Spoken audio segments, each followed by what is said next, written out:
be the first image. Fantastic. Okay, so welcome everyone. Thank you very much for joining us. It's quite interesting because we have quite a lot of people from the US as well who registered for the webinar, even though we are exploring the Canadian and Scottish connections. So first of all, we have lots of lovely people joining us, but first of all, we're going to go over to Keith Campbell of Visit Scotland, and we'll be seeing a video from him as well. So hi, Keith, you're very welcome. Thanks very much, Siobhan. Yeah, hello everybody. Good afternoon from the Scottish borders. So good morning to Canada and the US. My name's Keith Campbell and it's great to meet you all. I work for Visit Scotland, the national tourism organisation for Scotland, and I manage the development of our Canada activity, working across our Canadian strategic and travel trade partnerships. I work with a small team, but dedicated and talented to inspire visitors to come to Scotland. When you think of Scotland, you may first think about our natural beauty, our rich history, and our friendly people. But we're also a bold and positive country, and as well as offering all of these things, we offer this with having a progressive, pioneering, and inclusive approach to our future. Scotland is kindness, respect and generosity. Scotland is determination, creativity and curiosity. We are castles, lochs and mountains. We are students, explorers and innovators. We are Scotland and good things live here. We've come a long way and we welcome people to come to study, invest, live, work and of course visit. Scotland is waiting and open to you. Scotland is now. I'd like to introduce you to our Year of Stories video, please, if we can. Scotland. A land of stories whispered on the wind, carried by the waves that crash on the shore. City lights, country roads, misty mornings by the coast. Each photograph is a poem, each journey a diary of Scotland as we alone have seen it. There is no friend as loyal as a book or a song, and with every friendly face you meet, a new tale to be told, a new wonder to behold. A chance to be bold, to tread lightly and protect this place for future stories to come. So gather round and listen in. It's time for this story to begin. 2022 is Scotland's year of stories. Come and discover your own tale of Scotland.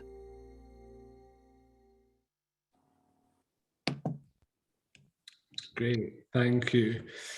So in 2022, you've heard it is our creativity that a light has been shone upon through the Year of Stories, where we will celebrate and promote the wealth of stories inspired by, written and created in Scotland, from icons of literature to local tales. We want to encourage visitors to explore the places, people and cultures connected to all forms of our stories, past and present.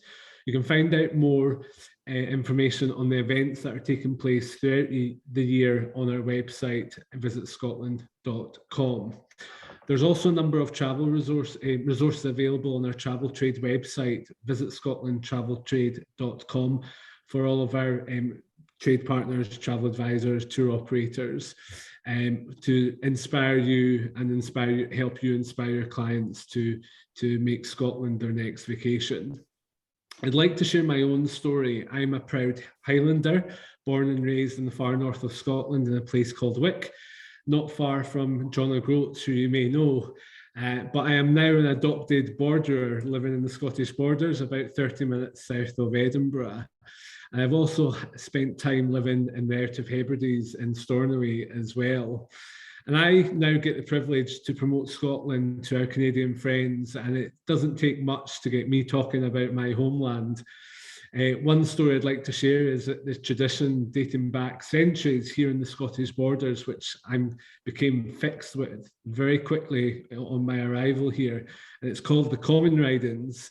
A common riding is an equestrian tradition where riders ride out of the town and along its boundaries to commemorate the practice from the 13th and 15th centuries, where there were frequent raids on the Anglo-Scottish borders known as the Border Reivers, and also to commemorate the Scottish defeat at the Battle of Flodden. Every summer, the towns of the Scottish borders stage these common ridings, one of the oldest equestrian festivals in the world. The ridings aren't just an unforgettable spectacle of horsemanship, pageantry, and community spirit. They are a custom upheld with the real fervour by locals in homage to the region's unique identity, shaped in part by its tumultuous past. There is certainly a spectacle to be enjoyed on a trip to Scotland. I'd encourage you all, if you have social media accounts, to share your own stories of Scotland using the hashtag Tales of Scotland. Thank you for listening, and I hope you really enjoyed listening to some of the other stories coming up in this session this afternoon. Thank you. You're mute. Sorry, Keith, before you go, just I saw there that there is an advisor and she's doing an itinerary for Scotland. So Adams and Butler can help you with those. Remember, you know, we work with tour operator net rate. So the thing is, it'll never be more expensive than if you were to book it directly and you have us 24/7 holding your hand. But however, Keith, can you give the website address again, just if they want to look at content, etc.?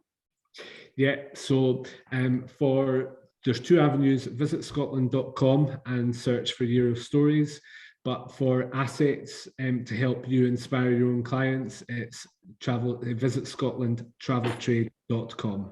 Fantastic. And then the other thing we should say, okay, in Ireland, when we say welcome, we say Céad Míle Fáilte, but I know in Scottish you do Siúd Míle Fáilte, isn't it? It's something similar to that. It's like a different pronunciation. Yeah.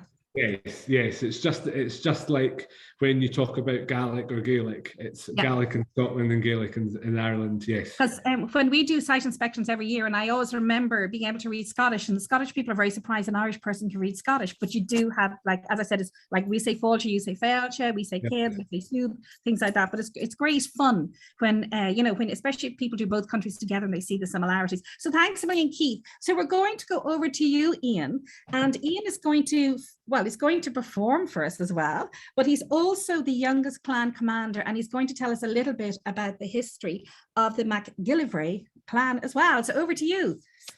Thanks, Siobhan. Yeah. Are you wanting to play the anthem first or explain first and then play the anthem? Why don't you play the anthem first? Okay. Or whichever you prefer, actually. I'll just say a big welcome to our to Canadians over here. A big welcome from Scotland via Spain. And to our Irish cousins as well. You know, it's fantastic to be with you all. And I'll give you a wee tribute on the pipes here. And this is a bagpipe version of the Canadian national anthem. So don't be offended or at all by it if there's any notes. We only are restricted to 9 notes in the bagpipes. So we do our best to try and complement the anthem as best as we can. So I'll play this right now in a wee commemoration for all you being here. And it might pose well as a good, I know the Winter Olympics are on at the moment, the home of ice hockey and everything. Like this might be a good omen to play this anthem now in good spirit for the games this year for Canada's efforts. So here we go.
Well done. Thank you.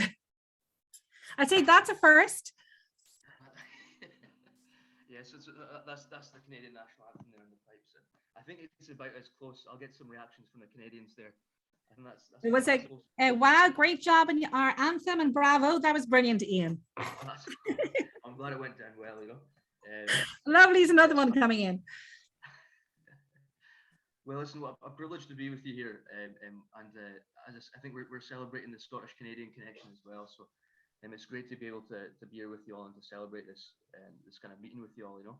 And I'll just tell you a wee bit about myself. So, I'm a bagpiper by trade and a Scottish musician. I tour with the Tannahill Weavers, which is a very famous Scottish folk band that tour all over the world, delivering Scottish folk music to different world stages. And so I just joined them last year, and we had our Scottish tour cancelled actually. It was meant to be this week, but we're going to be going to, I think our tour of the States and Canada is still on the cards, you know. So if you want to ever see the Tannahill Weavers in concert, more than welcome to hop onto the website and see where our gigs are, whether in the States or Canada.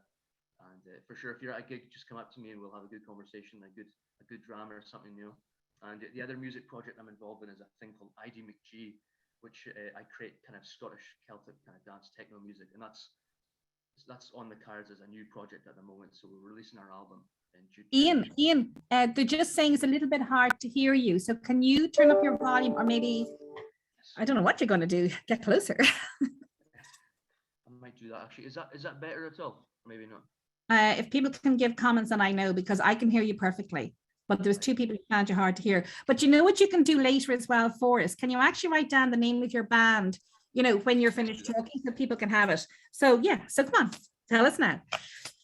I'll try and speak a bit louder here, but hopefully is that helping everyone? Hopefully that's helping. I'll just keep on going. But so what I do is I'm an entertainer, a musical entertainer, and I do everything from solo bagpiping for events to organising ceilidh bands. I play fiddle as well, play a bit of bodhrán and whistle, and sing a lot of Gaelic songs and Scottish songs. And we also do, my sisters, we do dancing as well, Highland dancing, a bit of step dancing. And we entertain for kind of high-end guests, high-profile people at sometimes quite exclusive events. And we do various things from national anthems to ceilidh music to listening numbers, background music. We get to start with a harpist. We do all kinds of things, but we give the very Scottish Celtic feel, and we make sure we entertain to the highest quality for everyone we're performing for. And so we love doing that anyway, and it's very important to us to make sure there's satisfaction with the guests and the people we're playing for and entertaining. And so we do this with, usually it's a lineup with either solo. Bill, don't get it, I'll leave it. We might have a fiddle, guitar, and a piano, or a three-piece band for ceilidh music. And a lot of the times I do the haggis address, so I deliver a theatrical haggis address, which is tradition. And we talk about certain histories of Scotland and the instruments, the kilts we wear. We know quite a lot about the nationalities we play for as well. We make people feel at home by playing the national anthems, or playing a piece of ethnic culture from that part of the world, wherever it's from. And so it's a great privilege to be able to do that and to be able to perform for different people from around the world, you know. And we do a lot for whiskey distilleries, a lot for castles and different cultural events. So it's a great kind of, it's a great musical realm to be in. But as for my position right now, Siobhan touched on it as well. I've been clan commander. I'll talk a wee bit about that. So I stated before about our clan not having a chief for the best part of 100 years. And our last chief died without an heir, and it was passed to his cousin who was in Canada. We have a lot of MacGillivrays who are in Canada. In fact, most Scottish people can claim a relative or some kind of family member from Canada. And we certainly have a lot of MacGillivrays. Some of them have made it quite prominent in Canadian history. Famously, our first MacGillivrays went over on that ship, the Hector. It was basically the Mayflower equivalent of Scottish immigrants who left Scotland to Canada, and they arrived on the shores of Nova Scotia. And Gio, sorry, just Iain, 1 second there. Gio, people can't seem to hear him, but I can hear him perfectly. Yes, I can hear fine from here, but it was louder before the bagpipes. So I don't know if you blew a fuse there on your computer. That lovely bagpipes. Right. I wonder, I'll try something else here. And Keith can hear you perfectly. It's funny. I wonder, I'll tell you what, I'll try taking this off. I'll take this hat off. I'll try putting headphones in and see if that'll work. If it has a better sound, that might work actually. Sorry, apologies to those who can't hear it properly. Don't worry, it just shows it's live. These problems happen. But it's a really interesting story that you're going to tell us, just so that whilst you're just putting on the headphones there. So he's a clan commander, and it has that Canadian connection. So Iain, let's see how it works now. Okay, is that any better, or is it any clearer? No. I'm going to wait for comments to come in because we can hear you perfectly. Oh no, Rachel says it's quite faint as well. Just the same. Do you want to log in on your phone? Maybe. I tell you what I might do actually. I think there might be a. Yeah, if you want, I could sort out, if there's anyone else that can go at the moment just to save time, I'll sort out these. Perfect. What we'll do is we'll head over to Charles Hunter, and then what we'll do is we'll come back to you. And you can try and log in on the phone, because Lorna had an issue as well, and she was able to log in on her phone. We'll do that, okay. Because we want to hear the story. Okay, so Charlie, over to you. Charles, do you want to turn on your camera? There you go. Now I can. Hi there, and a warm welcome to you all. It's great to be on early, as they say. And my job today is to talk a little about the links between Scotland and Canada. And the commander there was talking about the early settlers. That's going back to, I think it was 1622 that voyage took place. But the main waves of immigration, if you like, were a good bit later in the 18th and 19th centuries. But I was reading in a very good book by Ken McGugan. It's called How the Scots Invented Canada. And in that, he talks about, in the census of 2006 in Canada, they reckon that about 15% of the Canadians claimed Scottish ancestry. So there's a client base for you to work on. The main periods of immigration, as I say, mid-18th century, that followed the Battle of Culloden, which was in 1746. And then later on, about 100 years later, in the last 30 years of the 19th century, you had about 50,000 Scots going across to Canada, not just to the eastern part of Canada. By that time, things were opening up, so they were going further west as well. Linked to that, you've also got the Ulster Scots, or the Scots-Irish, who came from the southern part of Scotland, or the border area that you were hearing about earlier on. They were settled in the northern part of Ireland, what was called Ulster, the province of Ulster, today known as Northern Ireland. But they got a bit fed up there, and after about 2 or 3 generations, they moved to what we now call America.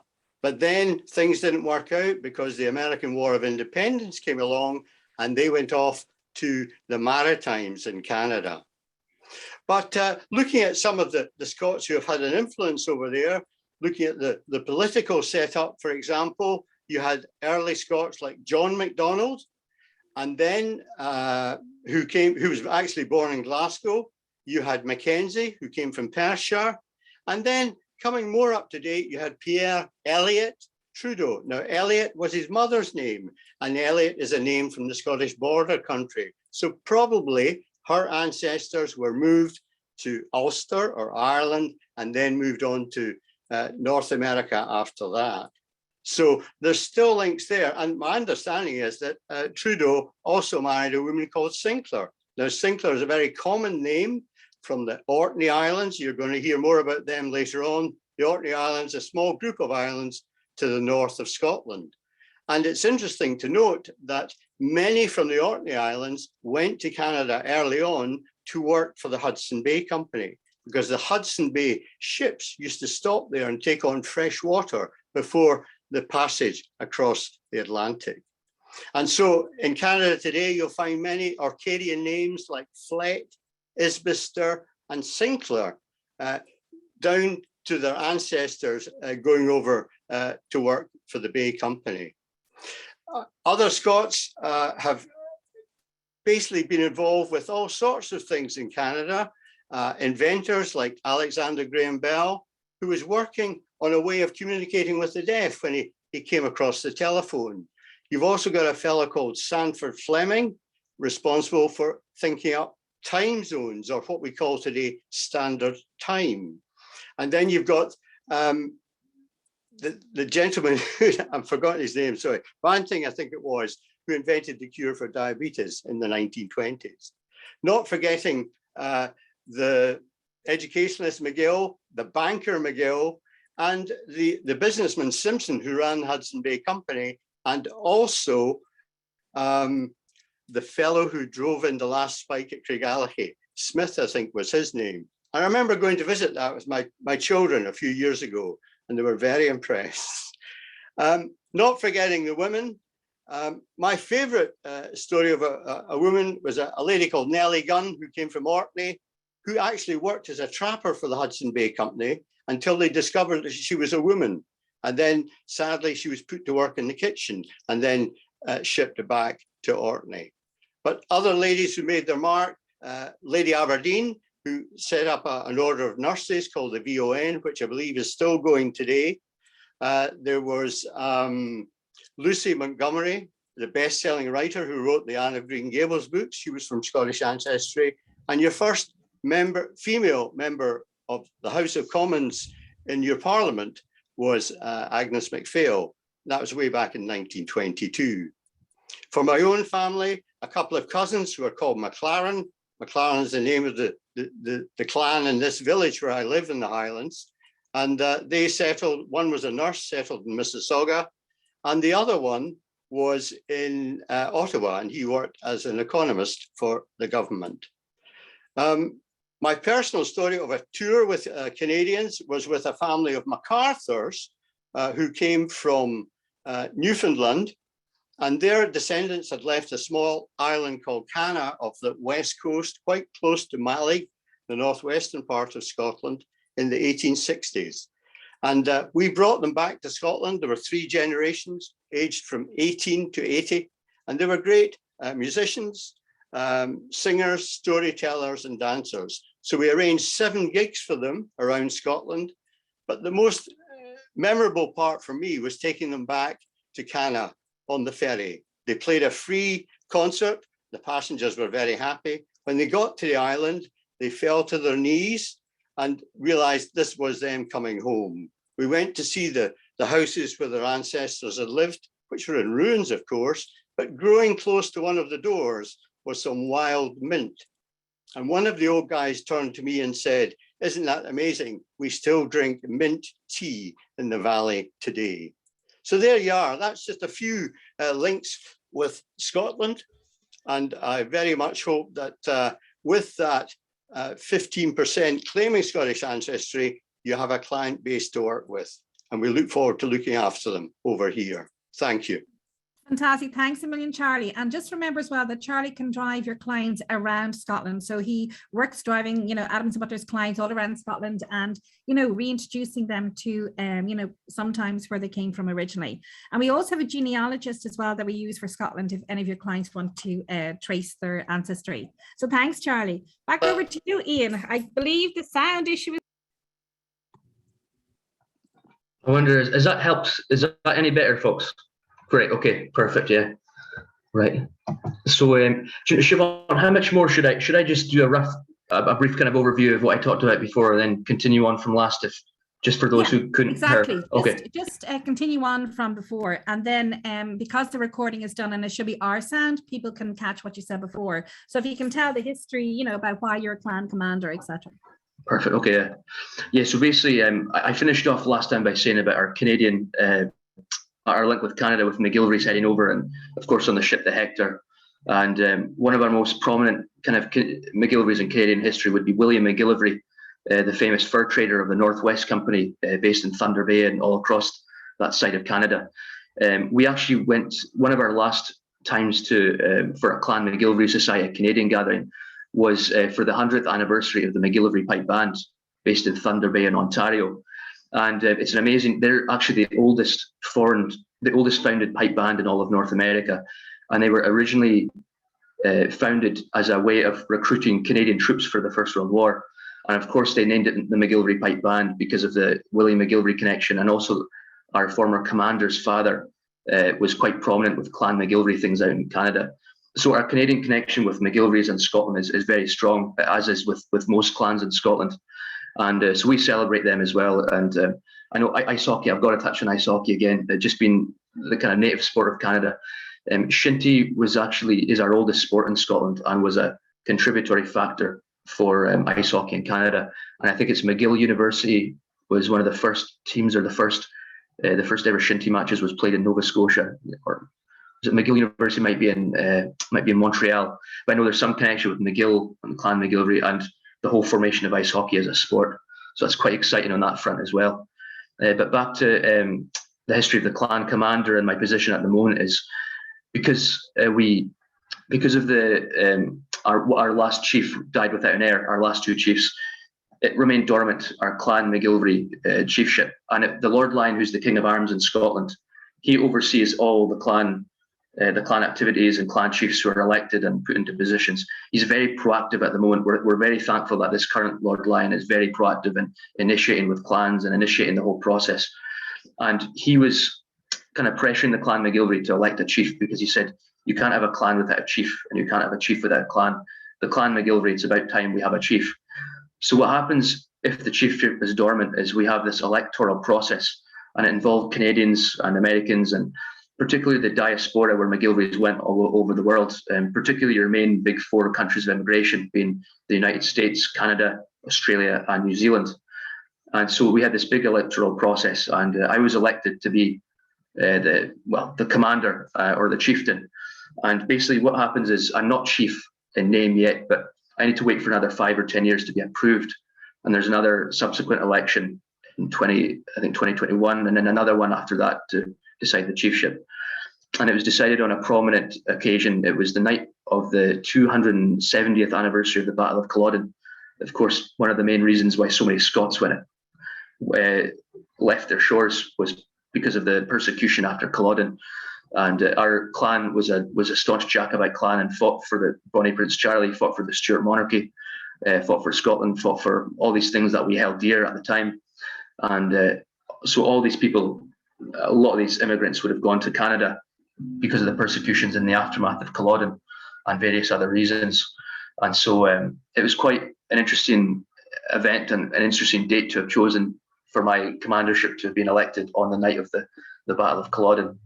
Because in a way it's similar to, the thing about Culloden is that it was almost the extinction of the clans, that the British government set out to kind of pacify the clans, pacify everything that was our iconic identities, which is Scottish. They banned the kilts, the bagpipes, the Gaelic language, the clans, gatherings.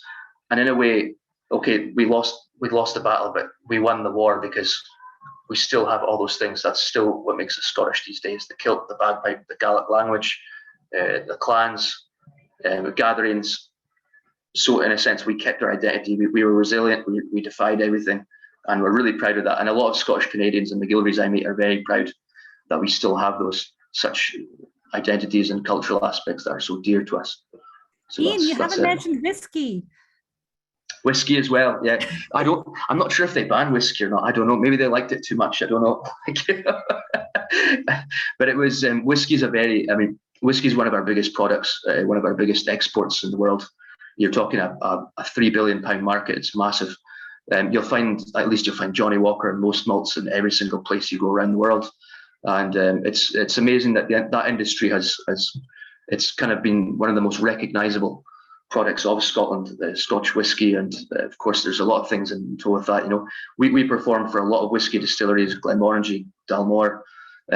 We've done a few things for Johnny Walker as well, a few things for Glenfiddich, Glenlivet.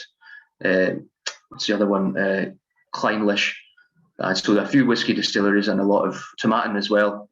There's about 130 distilleries, Ardbeg as well, in Isle of Islay, Jura as well. So we've done quite a few for whisky distilleries, and it's a great drink to have. And some say a cure for COVID as well, if you want to believe that.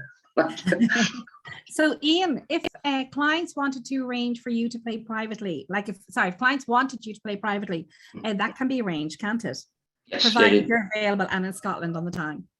Yes, for sure. Yeah. So you can clan commander. Yeah, and we're used to doing this as well. We're used to kind of entertaining and putting on a very good musical performance, and a very Scottish one as well. So you'll feel right at home.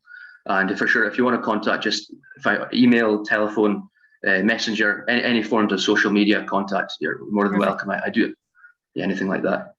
Perfect. So thank you very much for joining us. And it was lovely meeting you because it's my first time meeting you. So it's great. And thank you very much for being patient and, you know, with the sound and everything like that. No, it's honestly a great honour to be here with you all, and yeah, look forward to celebrating with you in the future. And good luck in the Olympics and everything. And yeah, Canada will always do well. So really a lot of respect there. Yeah, the questions are coming in. When will you be back in Spain? When will you be back in Scotland since you're in Spain at the moment? On Monday. On Monday, I'll be back in the country. Yeah. So don't worry, he'll be back. He'll be back. Thanks a million, Ian. Take care. Here's a morning time. Sláinte. Bye. Okay, so Andrea, over to you. Well, as you know, Andrea, everyone loves the Waldorf Astoria brand.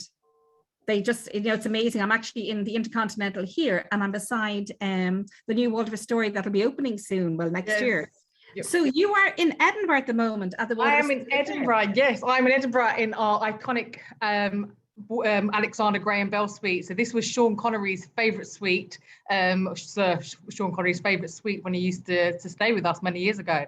So a really popular suite. I'm just going to show you something really. What makes the suite and our location really good is our views to Edinburgh Castle. So I hope you see this. Wow, amazing. So you get the view from the castle from the room as well. Exactly. And it runs so I'm currently in the lounge area. The second area is the bathroom, again with castle room. And you have stunning So if we go to my video now, you'll get a better insight into the Alexandre Graham Bell Suite. And then I'm going to tell you lots more about the hotel. Brilliant, thank you.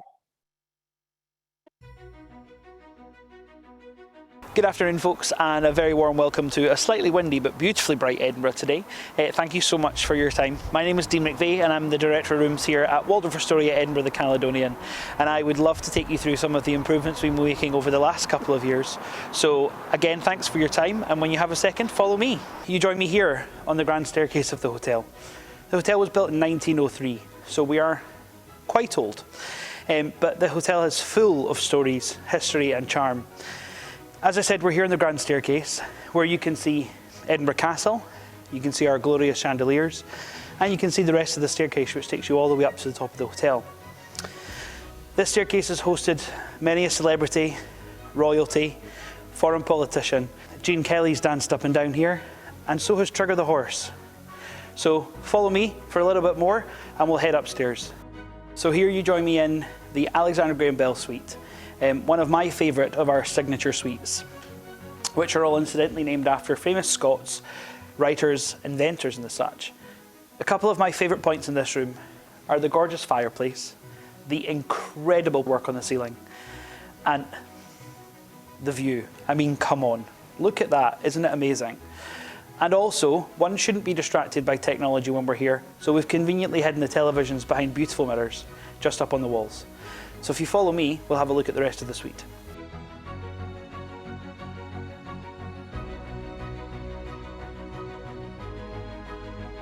So here we are in the bedroom portion of the suite. Now I know some of you are asking yourselves, why is it called the Alexandre Graham Bell? Well, the clue's in the telephone. A long, long time ago, Alexandre Graham Bell invented the telephone. I'm sure you agree this room is beautiful, from the Super King and the antique headboard to some of the beautiful restored antique pieces. But again, you can't beat that view. And the space, of course, which is just absolutely glorious. So thanks for joining me.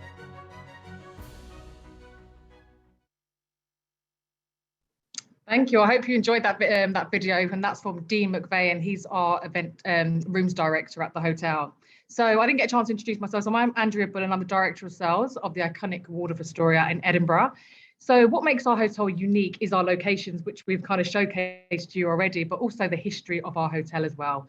The hotel opened in 1903, originally as a railway station hotel, and we're located to all the main attractions. So we're 20 minutes from Edinburgh Airport, and then we're only a 10-minute walk from Waverley Station if you have clients that are looking to do a London and Edinburgh combination trip. The hotel underwent a £24 million refurbishment in 2012, which took us from the Hilton Caledonian Hotel to the Waldorf Astoria property that we are today. We have 241 rooms, and we have the most unobstructed views of Edinburgh Castle from our location. And then we also have 18 suites in the hotel as well. And I'm currently in one of the signature suites, the Alexandre Graham Bell Suite. In terms of our history as well, so we've got our Peacock Alley. So every Waldorf Astoria in the world has a Peacock Alley, and our Peacock Alley is the heart of the hotel, and it's where we serve our afternoon tea. So as I mentioned, all the history, so our Peacock Alley is also the former concourse and platforms of the railway station. In 1890, it's where people used to wait for their train, and our hotel bar, the Cali Bar, was the original ticket office. We also have the original clock from 1890, which survived the Great Fire, and it was because of the fire, they actually got the funding to build the hotel. The clock is still standing today and still running 5 minutes fast, so you never miss your train. In terms of our outlets, we have recently opened a new restaurant, Dean Banks at the Pompadour. So I'm not sure if you're familiar with MasterChef, but he's a MasterChef finalist from the UK from 2018. He offers a fantastic 7-course tasting menu with matched wines from land and sea, bringing together a fusion of Scotland and Asia together, all inspired by his travels. What I love about Dean himself is that he believes in service from the front. So he's not just the name across the door. He will be serving some of the courses to you and to your clients as well. So it makes it really, really a unique experience. And then he's also located in our Pompadour restaurant, which is one of the oldest restaurants in Edinburgh, which opened in 1925. Again, because we have the most unobstructed views in Edinburgh, you can see some fabulous views from the restaurant as well. We also have Grazing by Mark Greenaway. So Mark, again, a famous Edinburgh chef, really his food is more family style and really about celebrating fabulous produce that we have in Scotland. We also have the only Guerlain spa in the UK, 5 treatment rooms, a 12 by 5 metre swimming pool, a sauna and a jacuzzi. And we also have fabulous views from our pool as well. So just to kind of, before I finish off, I just wanted to mention that WestJet will be launching direct flights from Toronto from June, which is really good news. So we really look forward to welcoming you and your clients to Edinburgh really soon. Thank you. That's fantastic. Thanks a million, Andrea. And that's really, really good news about those direct flights from Toronto, not Toronto, to Edinburgh. So we're going to go over now to Rianne from, I never know whether to say Haddo or Haddo House. So how do I say it, Rianne? so that it's Haddo House. So thank you very much for having me. I'm Rianne. I'm the Travel Trade and Hospitality Business Development Manager for the National Trust for Scotland. I'm sure some of you will already be familiar with our organisation, but if not, we are the custodian and largest protector of Scotland's assets, and our sites range from historic houses, castles, battlefields, islands, gardens, right the way across Scotland. A couple of our sites have actually been mentioned today, so that was good. So Culloden Battlefield, one of ours, as is the island of Canna. So we'd be delighted to provide you with some information on those sites as well, should you be interested. But today I'm focusing on one of our wee hidden gems, which is located in the northeast of Scotland, where I'm from, and I'm joining you from today.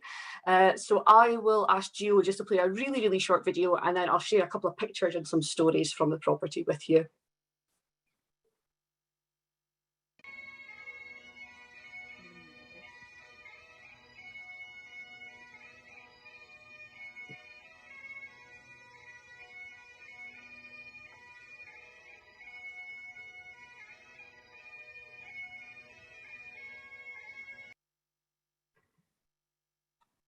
Cool. So that was a video taken by our first gardener at Haddo House. I think he was just wanting to show off, to be honest with you, but it does the job. It looks really lovely. So I'll just very quickly share this with you. So if you can let me know if you can see it, that would be great. Yes, that's perfect. Yeah, all good. Wonderful. So as I say, Haddo House. So as you can probably tell from the outside of this property, it's a huge mansion house, as I say, located about 35 minutes north of the city of Aberdeen in northeast Scotland.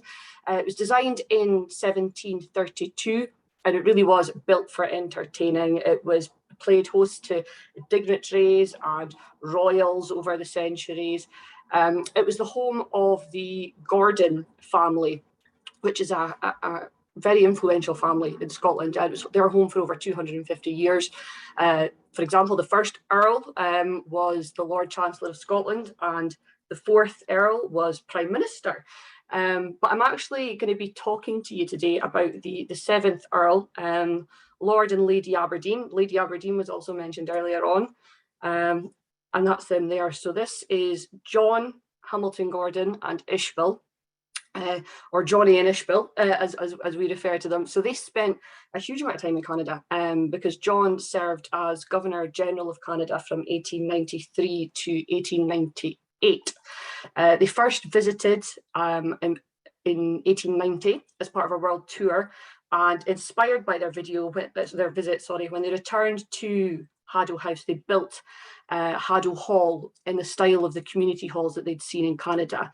That hall still stands today and can be used for private dinners, talks, some time spent with maybe one of our conservators or curators to hear about how we look after the property.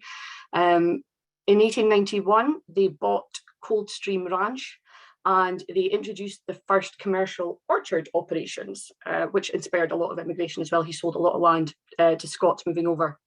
The ranch today is part of the Coldstream municipality, and various parts have names to commemorate the Aberdeens, including Aberdeen Lake and Haddo Creek. So the reason I was looking to talk to you about these two today is because they were really known for their focus on social reform and philanthropic endeavours. They were quite far ahead of their time. At Haddo House, Ishbel set up a household club to provide education opportunities for their staff. They ensured that they spent time with their staff and attended their social events. And they also provided funding for schools and hospitals. Haddo actually went on to be a maternity hospital during the Second World War. So we still have events for the Haddo babies that were born there. Ishbel was also really heavily involved in advocating for women's interests, founding the Onwards and Upwards Association to provide servant girls with access to courses. And in 1883, she became president of the Ladies' Union of Aberdeen, and she was also head of the Women's Liberal Federation. So she had a lot going on. She fairly kept herself out of trouble. During their time in Canada, they travelled extensively to meet as many Canadians as they possibly could. And John is often described as having transformed the role of Governor General from that of the aristocrat representing the king or queen in Canada to a symbol representing the interests of all Canadian citizens. Ishbel was named the first president of the International Council of Women. She also organised the National Council of Women of Canada, as we heard earlier, helped establish the Victorian Order of Nurses, which aimed to give women better training and a higher salary so they could provide care to rural and disadvantaged communities. And she was the first sponsor of the Women's Art Association. Speaking of, we have a fabulous dinner service in our care at Haddo House, which you can see here. This was commissioned by the Women's Art Association of Canada in 1896 and is made up of 204 hand-painted items of ceramic featuring Canadian subjects. This dinner service in particular is quite special because it was the first and last pieces of Royal Dalton to leave the factory unpainted. So you may be wondering why we've got it in Scotland, in Northeast Scotland. In July 1987, this service was put on display in Toronto, and then it was exhibited in Montreal and Quebec City, but the Canadian government was unwilling to pay the $1,000 asking price for it. So members of the House of Commons decided to buy it privately and then present it to a gift to Ishbel, to Lady Aberdeen, in 1989 after the Governor General term came to an end. And it's now in this fabulous dining cabinet just outside the dining hall at Haddo House. I just wanted to finish up by giving you a wee bit of an overview of some of the experiences we can offer at the property. So private, out of hours tours, again, we can be really focusing on the Aberdeen's time in Canada. More recent history, the current Lady Aberdeen actually laid the first cornerstone of the Ottawa YMCA. So in our collection at Haddo House, we've got the trowel that she used to see that. So we can get these collections out, as I've said here, behind the closed doors, pulling out collections that perhaps aren't normally available to the public to see. We've got some food and drink experiences on the go that pay a bit of homage to Johnny's endeavours in putting in orchards into Canada. And we've got a local author, a chap called Simon Welfare, who wrote a book on Johnny and Ishbel called Fortune's Many Houses. And he can do a private guided tour of Haddo House, really focusing on Ishbel. And I mean, she sounds like an absolute powerhouse of a woman after all that thing. I'm out of breath just talking about all the stuff she did, never mind doing it. And we can do a private tour with him and book signings as well. So that is just a kind of tip of the iceberg of some of the things that we can do at the Trust. So we'd be absolutely delighted to welcome your clients, and we hope to see them soon. That's fantastic, Rianne. And you know what's great is that a lot of people don't go as far as Aberdeen. They tend to sort of cut off before then. Absolutely, so it's fantastic to have, for people to have knowledge of places that make Aberdeen an attractive city and area to visit. And like as you were mentioning, there are so many private experiences that can be tailor-made to clients, even ones that we won't even mention on the webinar, because we'll think of them on the day when we look at the passions and the likes of the clients when they're traveling. So thanks a million again, Rianne, because it was great when you joined us the last time. So it's lovely to hear about properties that not everyone knows about. So our last guest today is actually Lorna from the Orkney Islands. So hi Lorna, how are you? Hello, I'm good. Thank you very much for asking me to come along, and I hope you can understand my dialect. This is me chanting, so I'm trying to speak my very best English so that you can understand me. I think Siobhan maybe has a video that she was going to show of Orkney, which would be good to give you a little overview of Orkney before I start telling you my story.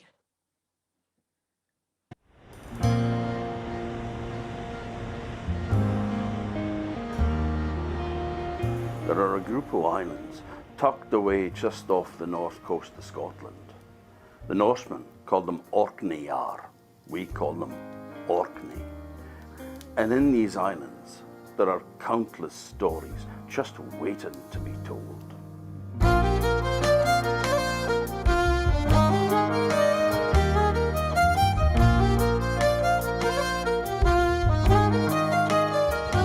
For thousands of years we've gathered round hearths, sharing tales of mystery and wonder.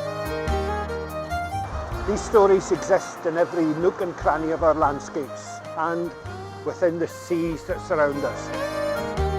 Orkney's wildlife too, the real and the imagined, are woven throughout the tales. From Viking sagas of saints and sinners, to stories from more recent conflicts when wartime brought darkness and new life to our shores. Orkney's stories influence our literature, our music and our songs. And inspire generations of island makers. Even our food and drink is accompanied by a tale or two, sometimes growling in the telling.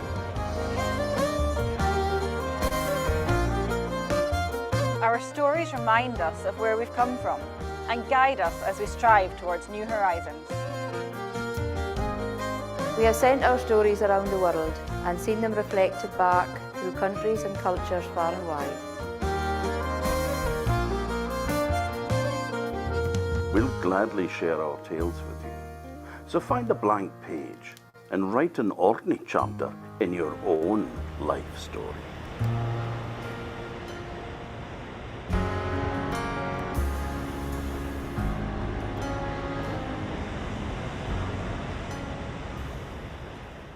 Lorna, that's an amazing video. Thank you.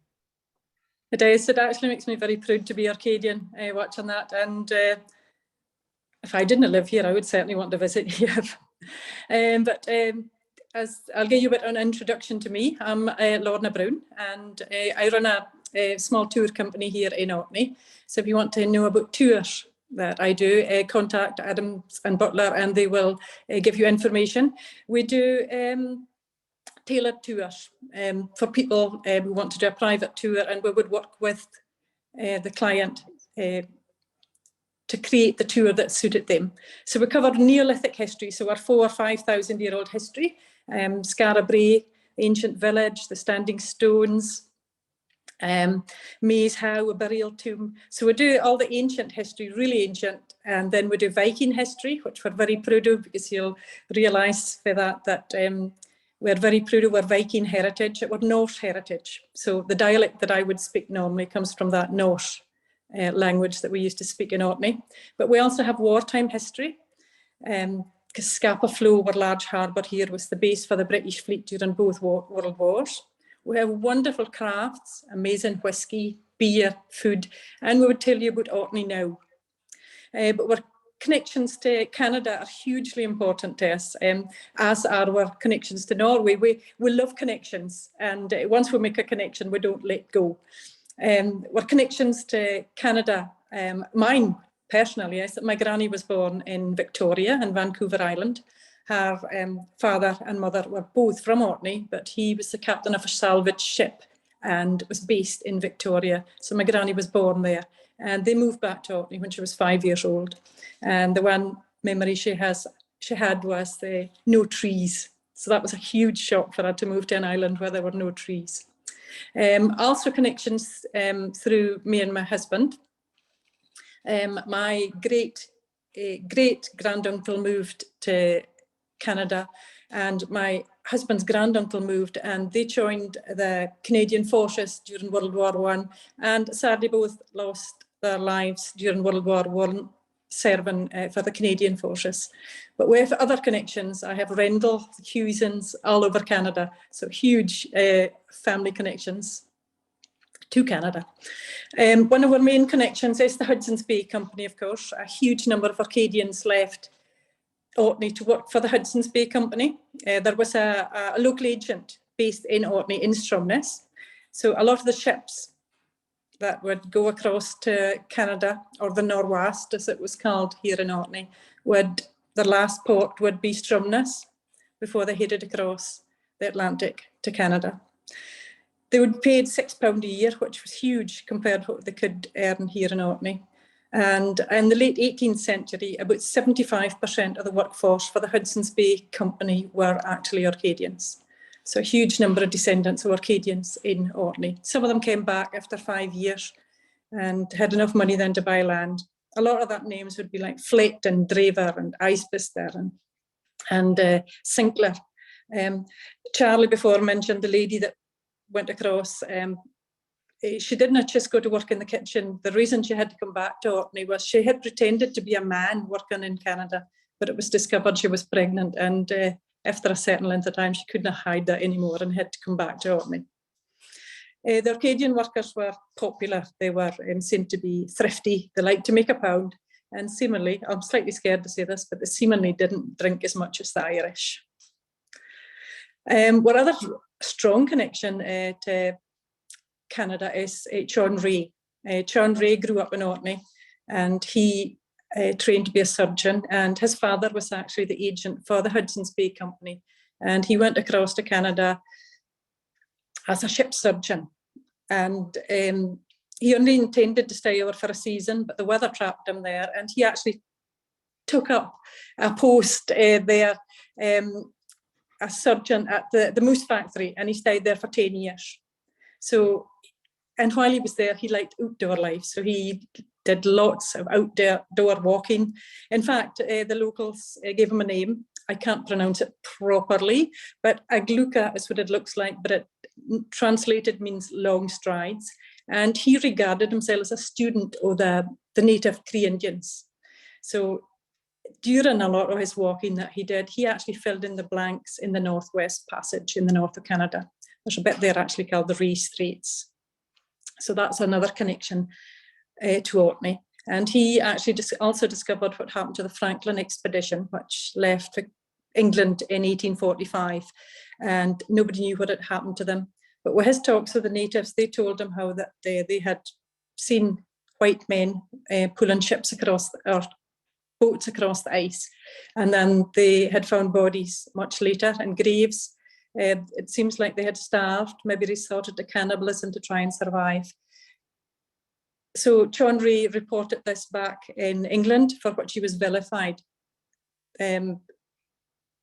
Nobody wanted to hear such terrible stories. Franklin's wife even recruited Charles Dickens, and they said he was an idiot to have believed what the local people had said. There was no way that these men had resorted to cannibalism to try and survive, but within recent years that has been proved to be true. And Sean Ray has actually finally been recognised for his work. There is a memorial in St Magnus Cathedral to Sean Ray, so that's another of our strong connections to Canada. So we love connections, as I said, so family history is a big thing in Orkney.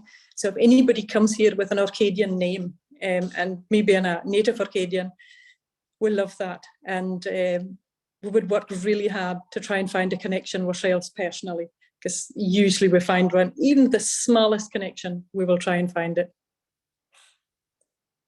That's amazing, Lorna. You're a brave woman talking about the Irish drinking. I can see Ian laughing there in the background. So the other thing is that a lot of people are asking, how long would you recommend that people spend in Orkney in order to, get a good understanding of the culture and of the islands? To give it the very best shot, I would say 2 or 3 days. But you could easily spend 7 to 10 days traveling around Orkney, because we call the main island here the mainland. So that's kind of what attitude to the rest of the world is. This is the mainland. And then we have all the smaller islands as well, which actually offer you different experiences as well, going to the smaller islands in Orkney. So you have the mainland, but then there are about 17 inhabited islands. So you could visit a few of the smaller islands as well, to give you a different experience. Fantastic. And then the other thing is, what's the best time of the year to visit? That is a very good question, because there's no guarantees with the weather. Nobody comes to the Orkney because of the weather. But May to September would be pretty okay, I would have thought, but still no guarantees. But obviously the best months would be June, July, August. That's fantastic. And thank you very much for looking after our clients when they're there. And it was a really interesting, it's a totally different experience to the rest of Scotland. And it's a shame if people don't get a more fuller understanding of what Scotland has to offer when they visit, even for the first time. Yeah, absolutely. So that's brilliant. Thanks a million, Lorna. So just to say thank you to everyone today who joined us. So we've got Keith, Ian, Charlie, Andrea, Rianne, Lorna, and I don't think I've left anyone out. No, I'm good. And we aren't here next week. Gio, actually, I better get this right because we did it wrong last week. When are we next here? So next week we're not on, and then the following week we'll be back Irish webinar. Yeah, with an Irish webinar. So thank you everyone for joining us. The recording will be sent out. Some people have requested videos as well, so we'll try and send those out with the recording. And look forward to seeing you all in 2 weeks. So thanks to everyone, all the guests for joining us, the attendees as well, and to Gio for organising everything in the background. Thanks a million. See you in 2 weeks. Thank you. Thank you. Bye. Bye. Thank you.